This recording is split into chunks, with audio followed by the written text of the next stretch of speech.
વિદ્યાર્થી મિત્રો, આપણે જે ભણેલા હતા એસએસમાં ચેપ્ટર 1 માં, એમાં હવે આગળ વધીશું. તો આપણે હવે જે ભણવાનું છે ચેપ્ટર 1 ની અંદર ભારત ભૂમિ અને તેના લોકો.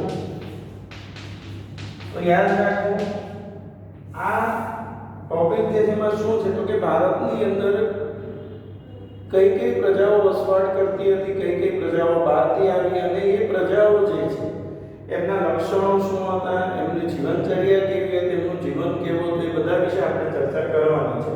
તો સૌપ્રથમ આપણે નેગ્રીટો. હવે યાદ રાખો કે હું તમને જે કહું છું, ચોપડીમાં પેજ નંબર 5 ઉપર તમારે ટેક્સ્ટ બુક પણ સાથે રાખવી, જેથી તમને ખ્યાલ આવે કે ક્યાં શું આપણે ટીક કરવાનું હોય છે. તો આદિમાનવ ભારતમાં તેમજ પૂર્વ દક્ષિણ આફ્રિકામાં એક સાથે ઉત્પન્ન થાય છે. આદિમાનવ જે ક્યાં ઉત્પન્ન થયા? આફ્રિકામાં અને પૂર્વ દક્ષિણ આફ્રિકામાં અને ભારતમાં ભાતીગળ વારસા અને સમૃદ્ધિને કારણે તમે સમજો, ભારતની અંદર શા માટે વિદેશી પ્રજાઓ આવી એનું એક મોટું કારણ હતી ભારતની સમૃદ્ધિ. પહેલાના સમયમાં ભારત માટે જે શબ્દ વપરાતો સોને કી ચિડિયા, તો ભારત એટલું સમૃદ્ધ હતું, એની સમૃદ્ધિથી આકર્ષાઈને દેશ વિદેશની પ્રજાઓ, વિદેશમાંથી પ્રજાઓના દાડે ભારતમાં ઉતરી આવ્યા. હવે અહીં અનેક જાતિઓ આવી, પરિણામે ભારતમાં લગભગ બધી જ જાતિના તત્વો મળી આવે છે. ભારતમાં દ્રવિડ પ્રજાની ગણના પ્રાચીનતમ પ્રજા તરીકે થતી હતી. પહેલા એવું માનવામાં આવતું હતું કે દ્રવિડો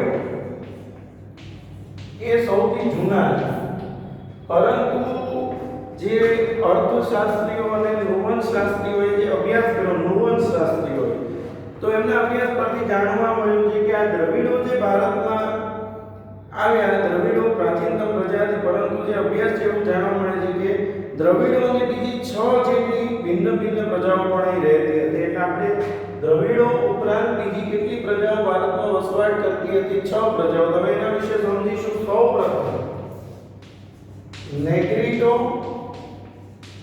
અથવા તો નીગ્રો અથવા તો હબસી પ્રજા. હવે પ્રશ્ન થાય કે આ નેગ્રીટો, નીગ્રો કે હબસી પ્રજા જે છે એ કોણ છે? તો સમજી લો. નેગ્રીટો અથવા નીગ્રો પ્રજા એ ભારતના સૌથી પ્રાચીન નિવાસીઓ છે. ભારતના સૌથી જૂનામાં જૂના કોઈ હોય તો નેગ્રીટો અથવા નીગ્રો. કેટલાક ઇતિહાસકારોનું માનવું છે કે નેગ્રીટો અથવા નીગ્રો આફ્રિકામાંથી બલુચિસ્તાનના રસ્તે જે ભારતમાં આવ્યા હતા. તેઓ વર્ણેશ્યામ, 4 થી 5 ફૂટ ઊંચા અને માથે વાંકડિયા વાળ ધરાવતા હતા. યાદ રાખો, કેટલાક ઇતિહાસકારોના મત મુજબ નેગ્રીટો અથવા નીગ્રો અથવા હબસી પ્રજા એ ભારતના સૌથી પ્રાચીન નિવાસીઓ છે. તેઓ આફ્રિકામાંથી બલુચિસ્તાનના રસ્તે થઈ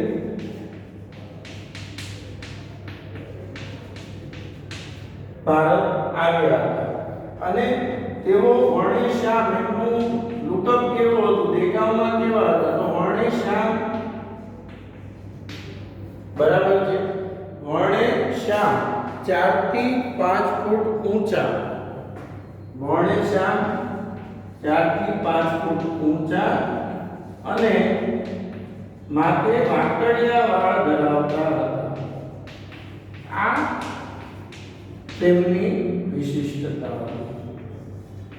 તો આપણે આજે વાત કરી એ થયા નેગ્રીટો અથવા નીગ્રો અથવા હબસી પ્રજા. ક્યાંથી આવી હતી? આફ્રિકામાંથી બલુચિસ્તાનના રસ્તેથી ભારત આવ્યા હતા. તેઓ વર્ણેશ્યામ, 4 થી 5 ફૂટ ઊંચા અને માથે વાંકડિયા વાળ ધરાવતા. એમની શારીરિક વિશેષતા હતી. એટલે આ પ્રશ્ન 2 માર્ક્સમાં પૂછાય કે નેગ્રીટો અથવા નીગ્રો પ્રજા વિશે સમજૂતી આપો. યાદ બીજી જે પ્રજા ભારતમાં આવી હતી એની વાત કરીએ તો એ ઓસ્ટ્રેલોઇડ અથવા તો નિષાદ પ્રજા. બરાબર છે. તો ઓસ્ટ્રેલોઇડ અથવા નિષાદ પ્રજાની આપણે વાત કરીએ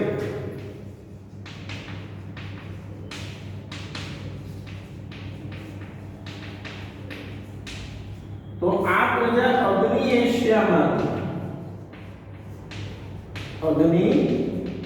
એશિયામાંથી ભારતમાં આવી હતી. અગ્નિ એશિયામાંથી તેઓ ભારતમાં આવ્યા હતા. બરાબર છે. તેઓ રંગેશ્યામ, લાંબુ પોળું માથું, ટૂંકું કદ અને ચપટું નાક. યાદ રાખજો. વણેશ્યામ,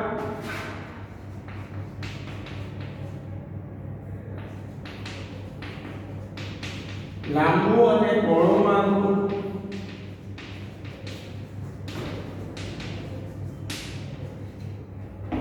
ચપટું નાક અને ટૂંકું કદ એ તેમની શારીરિક વિશેષતા.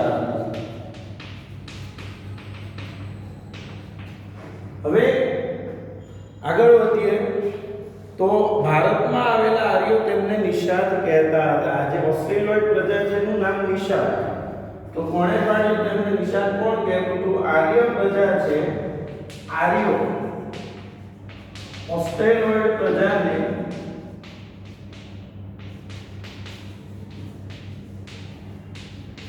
શું કહેતા હતા?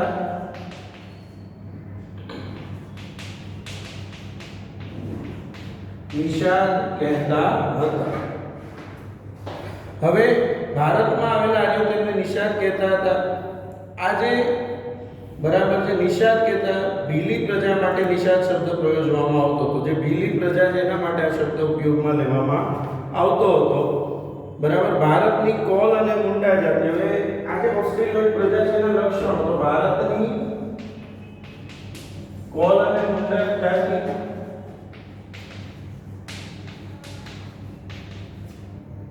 અસમની ખાસી પ્રજા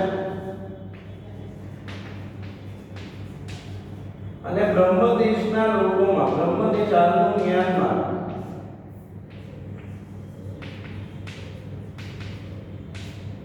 આ લોકોના લક્ષણો જોવા મળે છે. બરાબર છે.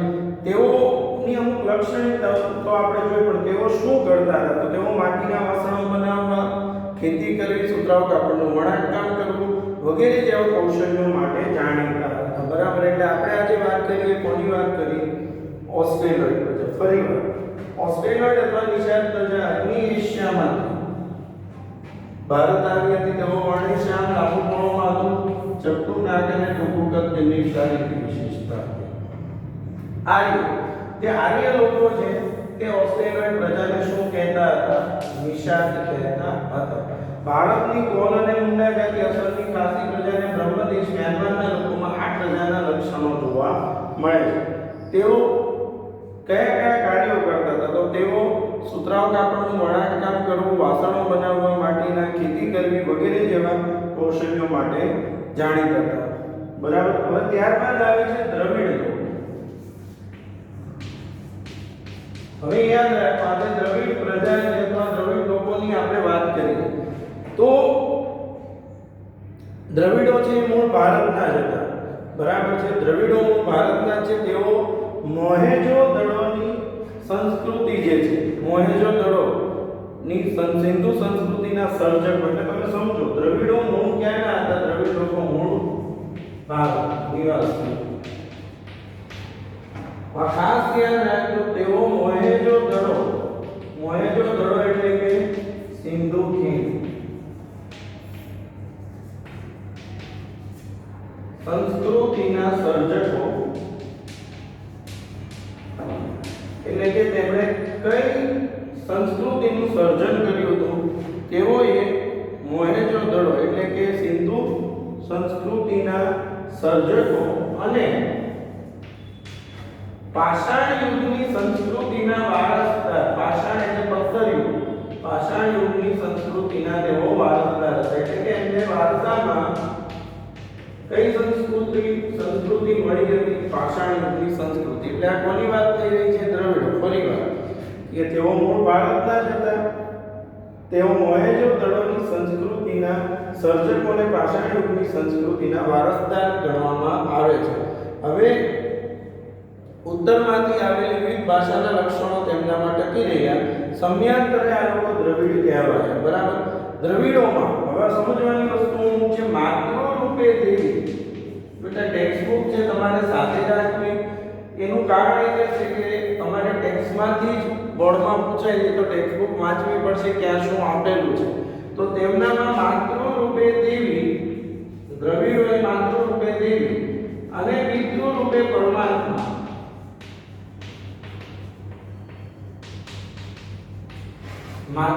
રૂપે દેવી અને પિતૃ રૂપે પરમાત્માનો એટલે કે શિવની પૂજાની સમજ આપી. એટલે માતૃ રૂપે દેવી એટલે પાર્વતી અને પિતૃ રૂપે પરમાત્મા એટલે શિવ. આમાં શિવ પાર્વતીનો જે ખ્યાલ છે એમને આપ્યો એવું માનવામાં આવે છે. હવે દ્રવિડો છે દીપ ધૂપ અને આરતીથી પૂજા અર્ચના કરતા હતા. દીપ ધૂપ અને આરતી. હવે સમજો, દીપ એટલે દીવો, ધૂપ ગૂગળનું ધૂપ જે કરે, દીપ ધૂપ અને આરતી, બરાબર છે. આરતી કરવી ભગવાનની, તો દીપ ધૂપ અને આરતીથી પૂજા કરવાની પરંપરા જે છે દ્રવિડોએ આપી હોય તેવું માનવામાં આવે છે, બરાબર. આ ઉપરાંત પ્રકૃતિ પૂજા, પશુ પૂજા વગેરે પણ દ્રવિડોની ભેટ છે. પ્રકૃતિ પૂજા કરવી, પશુ પૂજા કરવી એ પણ એમની ભેટ છે. દ્રવિડોમાં મૂળ દેવોને આર્યોએ સ્વીકારી લીધા અને તેમની સંસ્કૃતિના દેવો તરીકે પુનઃસ્થાપ્યા. સમય જતાં ઉત્તરના પ્રચંડ પ્રભાવ હેઠળ, યાદ રાખો, ઉત્તર ભારતની અંદર જે એટલો બધો પ્રભાવ વધ્યો હતો કે આ જે સંસ્કૃતિ છે દ્રવિડોની એ ઊંડે સુધી વ્યાપી કે આંતરજ્ઞાતીય લગ્ન સંબંધો પણ પ્રસર્યા. દ્રવિડોમાં માતૃમૂલક કુટુંબ પ્રથા પ્રચલિત હતી. હવે આપણે આ બધું ખાસ યાદ રાખવાનું છે.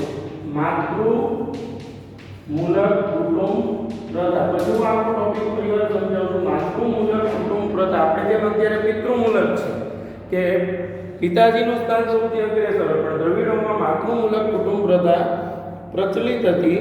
તેઓએ અવકાશી ગ્રહોના ક્ષેત્રમાં અને વિવિધ કલાઓ જેવી કે કાપવું, વણવું, આ લોકો જે છે દ્રવિડો અવકાશી ગ્રહો, આકાશના ગ્રહો અને કાપવું, વણવું, રંગવું, વળી તરાપા જેવા ક્ષેત્રોમાં તેમનું વિશેષ પ્રદાન જોવા મળે છે.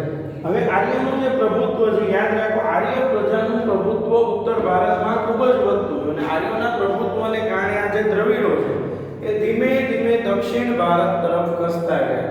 કે ઉત્તર ભારતની અંદર પહેલા લોકોનો વસવાટ હતો, પણ ધીમે ધીમે ઉત્તર ભારતની અંદર આર્યોનું પ્રભુત્વ વધતું ગયું.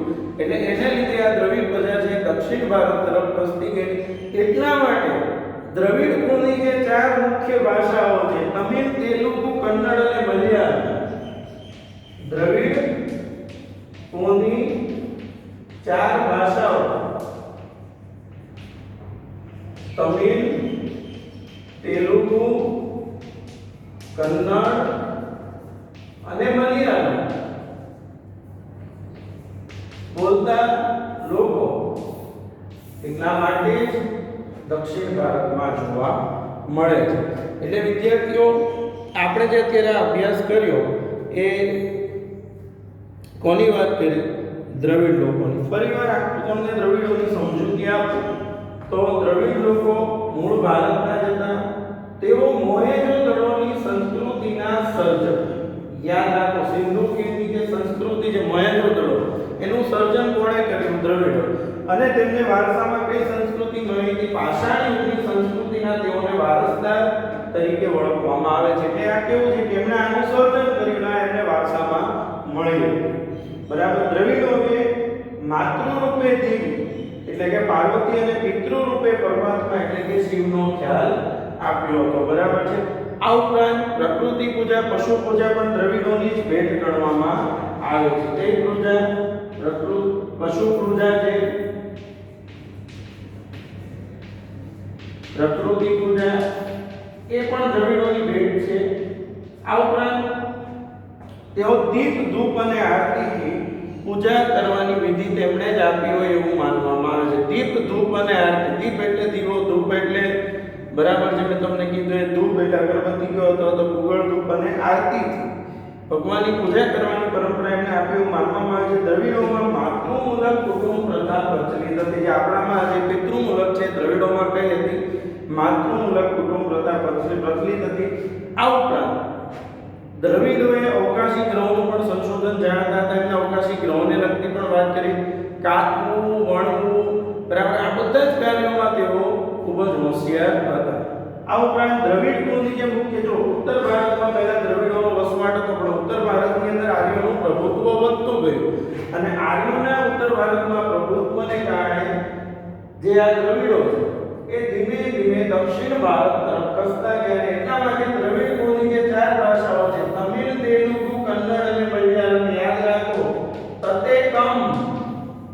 તમિલ, તેલુગુ, કન્નડ અને મલયાલમ. તપ્તેકમ તમિલ, તેલુગુ, કન્નડ અને મલયાલમ. ચાર દ્રવિડ કુળની જે ભાષાઓ છે એ બોલતા લોકો દક્ષિણ ભારતમાં જોવા મળે છે. એટલે આ ત્રણ ટોપિક પહેલા આપણે અત્યારે પૂર્ણ કર્યા. પહેલું શું આવ્યું? નેગ્રીટો અથવા નીગ્રો અથવા અપસી પ્રજા, બીજું ઓસ્ટ્રેલોઇડ પ્રજા અને ત્રીજું દ્રવિડ. હવે આપણે આગળ વધીએ તો ત્યારબાદ આવે છે અન્ય પ્રજા. તો અન્ય પ્રજાની વાત કરીએ તો ભારતની અંદર જે અન્ય પ્રજાઓ એમાં મોંગોલોઇડ, અલ્પાઇન અને ડિનારિક અને આર્મોન. યાદ રાખજો, મોંગોલોઇડ, અલ્પાઇન, ડિનારિક અને આર્મોન. આ બધી જ પ્રજાઓ ક્યાં આવી હતી? ભારતમાં. તો હવે આપણે આ અન્ય પ્રજાઓ વિશે સમજીએ.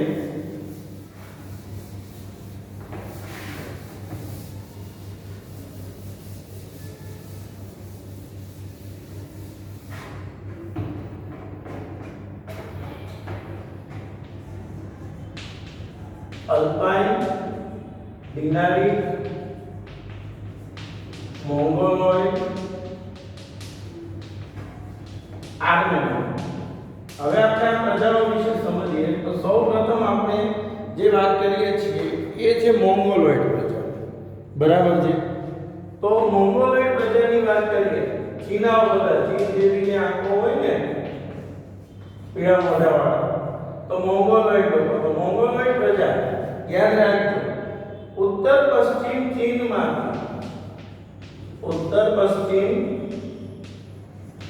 ચીનમાંથી તિબેટ થઈ, ચીનમાંથી ક્યાં ગયા? તિબેટ. તિબેટ થઈને ક્યાં આવ્યા? ભારત. બરાબર છે? એટલા માટે આસામ, સિક્કિમ, ભૂતાન, તમે જોજો, તમે આસામ, સિક્કિમ, ભૂતાનના જે માણસો હોય એમાં તમને આવા મોઢા જોવા મળશે. સિક્કિમ, ભૂતાન, પૂર્વ બંગાળ વગેરેમાં તેમણે વસવાટ કર્યો. આ બધી જગ્યાએ તેમણે વસવાટ કર્યો. બરાબર છે? સમય જતાં તેનું ભારતીયકરણ થયું. એટલે એ લોકો સમય જતાં એ લોકો પણ શું થઈ ગયા? ભારતીય થઈ ગયા. હવે આ લોકોની એક શારીરિક વિશેષતા જો મોંગોલોઇડ પ્રજાની, પીળો વર્ણ, મોઢું પીળું લાગે આપણને, એમ થાય કમળો જેવો છે. કમળો ના હોય પણ એનો વર્ણ એવો છે. પીળો વર્ણ, ચપટો ચહેરો. ચીનાના મોઢા જોયા છે તમે બધા? જિનપિંગ ને બધા જોઈ લેજો મોઢા. ચપટો ચહેરો, ઉપસેલા ગાલ અને બદામ આકારની આંખો એ તેમની શારીરિક વિશેષતા. તો પીળો વર્ણ, ચપટો ચહેરો, બરાબર છે, ઉપસેલા ગાલ, બરાબર છે, બદામ આકારની આંખો એ તેમની શારીરિક વિશેષતા. એટલે આ મોંગોલ. તો મેં શું કીધું? ક્યાંથી આવ્યા હતા? ચીનાઓ ઉત્તર પશ્ચિમ ચીનમાંથી તિબેટ થઈ ભારતમાં આવ્યા. એટલા માટે આસામ અને ક્યાં વસવાટ કર્યો? આસામ, સિક્કિમ, ભૂતાન અને પૂર્વ બંગાળના વિસ્તારોમાં તેમણે વસવાટ કર્યો. બરાબર? તેઓ પીળો વર્ણ, ચપટો ચહેરો, ઉપસેલા ગાલ, બદામ આકારની આંખો એ તેમની શારીરિક વિશેષતા હતી. ત્યારબાદ બેટા ચોપડીમાં પેજ નંબર 6 મોંગોલોઇડ. તો મોંગોલોઇડ લોકોની હું તમને ખાલી વાત કરું તો મોંગોલોઇડ લોકો પણ પીળો વર્ણના હોવાથી તે કિરાત તરીકે ઓળખાતા. જે મોંગોલોઇડ પ્રજા છે એનું મોઢું પીળું હતું એટલા માટે એને કિરાત તરીકે ઓળખવામાં આવતા હતા. કયા નામથી ઓળખવામાં આવતા હતા? કિરાત તરીકે તેઓ ઓળખાતા હતા. હવે છેલ્લો ટોપિક અલ્પાઇન, ડિનારિક અને આર્મેનોઇડ. પછી કાર્ય પ્રજા રહેશે પછી ભણીશું. તો અલ્પાઇન, ડિનારિક અને આર્મેનોઇડ, તો આ પ્રજાઓ કે જે મધ્ય એશિયામાંથી આવેલી પ્રજાઓ છે. હવે અલ્પાઇન, ડિનારિક અને આર્મેનોઇડ ક્યાંથી આવ્યા? મધ્ય એશિયામાંથી. આ ત્રણ જાતિઓ એક સરખા લક્ષણો ધરાવે છે. કઈ ત્રણ? અલ્પાઇન, ડિનારિક અને આર્મેનોઇડ. આ ત્રણ પ્રજાના લક્ષણો જે છે એ એક સમાન ભૌતિક લક્ષણો એ લોકો ધરાવે છે. અને આ પ્રજાના અંશો ખાસ કરીને મહારાષ્ટ્ર, બંગાળ, ઓડિશા અને આપણા ગુજરાતીઓ અને સૌરાષ્ટ્રમાં વધુ પ્રમાણમાં જોવા મળે છે. બરાબર છે? હવે જે વિદ્યાર્થીઓની પછીનો જે ટોપિક આવે છે એ છે આર્ય. હવે સમજો તમે કે આર્ય પ્રજાની વાત કરીશું તો આર્ય પ્રજા જે છે એ ભારતની આર્ય સભ્યતાના જે નિર્માતાઓ છે તે આર્ય લોકો હતા. પ્રાચીન કાળમાં હિન્દુઓ આર્ય કહેવાતા. બરાબર. પ્રાચીન કાળમાં જે આપણે હિન્દુઓ છે એના માટે કયો શબ્દ વપરાતો હતો? આર્ય. બરાબર છે. અને તે પ્રદેશને હિન્દુઓ જે છે એ આર્યો કહેવાતા અને હિન્દુઓ ત્યાં વસવાટ કરતા. જો આર્યો જે છે તો હિન્દુ જે પ્રજા છે આપણે એના માટે જ કયો શબ્દ વપરાતો હતો? આર્ય. તો પ્રાચીન ભારતની સભ્યતાના નિર્માતાઓ આર્યો હતા. નોર્ડિક લોકો, આર્યો માટે બીજો શબ્દ આવે છે નોર્ડિક. બરાબર છે. લોકો હતા. પ્રાચીન કાળમાં હિન્દુઓ આર્ય કહેવાતા. હિન્દુઓ માટે કયો શબ્દ વપરાતો હતો? આર્ય. હિન્દુઓ આર્ય કહેવાતા. બરાબર છે. તેઓની મુખ્ય વસ્તી જે પ્રદેશમાંથી તે પ્રદેશને આર્યાવ્રત નામ અપાયું હતું. આર્યોની જે વસ્તી હતી એ પ્રદેશને આર્યાવ્રત તરીકે ઓળખવામાં આવતો હતો. પ્રાચીન સમયમાં પ્રથમ આર્ય વસ્તી વાયવ્ય ભારતમાં હતી. વાયવ્ય ભારતમાં જે 7 મોટી નદીઓ વહેતી હતી હોવાને કારણે તેને સપ્ત સિંધુ. આજે આર્ય પ્રજા છે ક્યાં વસવાટ કરતી હતી? વાયવ્ય ભારત. અને કેમ કે કેટલી નદીઓ? 7 નદીઓ વહેતી એટલા માટે પ્રદેશનું નામ સપ્ત સિંધુ પ્રદેશ તરીકે તેને ઓળખવામાં આવતું. ઉત્તર વૈદિક કાળમાં આર્યાવ્રતનો પૂર્વમાં મિથિલા બિહાર સુધી, એ સમય પૂર્વમાં છે બિહાર સુધી, મિથિલા બિહારમાં ત્યાં સુધી ને દક્ષિણમાં વિંધ્યાચલ સુધી વિસ્તાર થયો. યાદ રાખો આર્યાવ્રતનો વિસ્તાર કેટલો હતો? બિહારમાં મિથિલા સુધી અને વિંધ્યાચલ પર્વત સુધી. બરાબર છે. દક્ષિણમાં એનો વિસ્તાર અન્ય સમકાલીન પ્રજાઓ કરતાં વધુ વિકસિત હતા. બીજી બધી જ પ્રજાઓ એમાં સૌથી વિકસિત પ્રજા, વિકસિત કે કઈ પ્રજા હતી? આર્ય પ્રજા હતી. બરાબર છે. બીજા બધા કરતાં સૌથી જેનો વિકાસ વધુ હતો એ પ્રજા કઈ હતી? આર્ય હતી. બરાબર છે. હવે આર્ય ભરત રાજા કે ભરત જાતિના નામ પરથી આ વિશાળ પ્રદેશ, બરાબર છે, ભારત ભૂમિ, ભરતખંડ, ભારતવર્ષ કે ભારત જેવા નામોથી ઓળખાવા લાગ્યો. હવે યાદ રાખો આર્ય જે પ્રજા કે ભરત રાજા, તમે બધા ગુજરાતમાં ભણેલા છો તો ભરત રાજાના નામ ઉપર ભારતવર્ષ, ભારત ભૂમિ, આર્યાવ્રત, બરાબર છે, ભરતખંડ, આ બધા જ શબ્દો છે એનો ઉપયોગ થતો હતો. એટલે કે આર્ય ભરત રાજા કે ભરત જાતિના નામ પરથી આ વિશાળ પ્રદેશ ભરત ભૂમિ, ભરતખંડ, ભારતવર્ષ કે ભારત જેવા નામોથી ઓળખાવા લાગ્યો. એટલે આ આર્ય પ્રજાને લીધે ભારત છે એ કયા નામથી ઓળખાય છે? ભારતથી ઓળખે છે. કે આર્ય જે ભરત રાજા હતા એના નામ ઉપરથી આ પ્રદેશ છે કયા નામે? ભરતખંડ, ભારતવર્ષ કે ભારત નામથી ઓળખવામાં આવે છે. બરાબર છે. આર્યો પ્રકૃતિ પ્રેમી હતા. એ લોકો પ્રકૃતિના ચાહકો હતા. તેઓ વૃક્ષો, પહાડો, સૂર્ય, વાયુ, નદીઓ, વરસાદ વગેરેની પૂજા આરાધના કરતા હતા. તેમણે આ દરેકની સ્તુતિઓની રચના કરી હતી. સમય જતાં વેદ પઠનનું પ્રચલિત બન્યું. યાદ રાખો આર્યોએ શેની રચના કરેલી છે? તો કે સ્તુતિઓ. તે લોકો પ્રકૃતિ પ્રેમી હતા.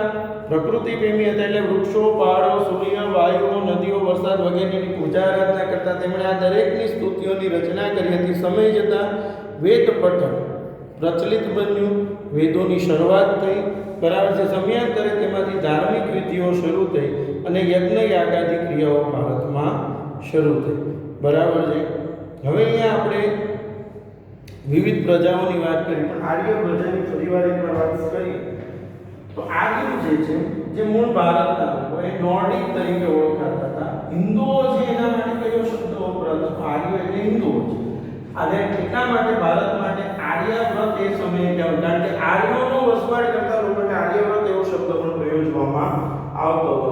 હવે આ આર્ય પ્રજા છે એ મુખ્યત્વે વાયવ્ય ભારત, વાયવ્ય ભારત એટલે તમે જે સપ્ત સિંધુ પ્રદેશ, 7 નદીઓનો પ્રદેશ છે જે ઉપરની સાઈડ ઉત્તર ભારત, તો આ વાયવ્ય ભારતમાં સ્થિર થયા એટલા માટે આજે સાત નદીઓનો જે પ્રદેશ છે એ કયા નામથી ઓળખાય છે? સપ્તસિંધુ તરીકે ઓળખવામાં આવે છે. અને અન્ય સમકાલીન પ્રજા કરતા સૌથી વિકસિત પ્રજા એ કોણ હતી? આર્યો હતા. આર્ય પ્રકૃતિના ચાહક હતા. તેઓએ જેને કહે કે પશુ પૂજા છે કે પછી પશુઓ છે, વરસાદ છે, કોઈ પણ કુદરતના તત્વો, વૃક્ષો છે, વનસ્પતિ છે, દરેક માટે કંઈક ને કંઈક એમણે બાબતોનું સૂચન કર્યું. એટલે એ લોકો પણ પ્રકૃતિ પ્રેમી હતા.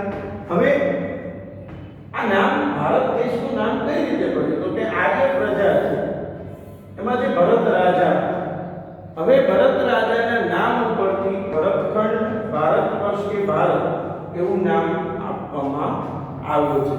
અને આપણે અહીંયા વિદ્યાર્થીઓ આજે આપણે જે મુખ્ય 5 પ્રજાઓ છે, પહેલું આપણે નેગ્રીટો ભણ્યું. નેગ્રીટો, નીગ્રો અથવા તો હમ્સી પ્રજા, બરાબર છે. નેગ્રીટો પ્રજાની આપણે વાત કરી, ત્યારબાદ ઓસ્ટ્રેલોઇડ પ્રજા, નિષાદ પ્રજા, પછી દ્રવિડોની વાત કરી, પછી મોંગોલોઇડ, અલ્પાઇન, ડિનારિક અને આર્મેનોઇડ, આ ત્રણેય સમાન લક્ષણોવાળી પ્રજાની વાત કરી. અને છેલ્લે અત્યારે આપણે વાત કરી આર્ય. હવે આ પહેલા ચેપ્ટરમાં એક ટોપિક બાકી રહે છે, બરાબર છે, વારસાનું જતન અને સંરક્ષણ, જે આપણે આવતા લેક્ચરમાં ભણીશું. બરાબર છે. Thank you.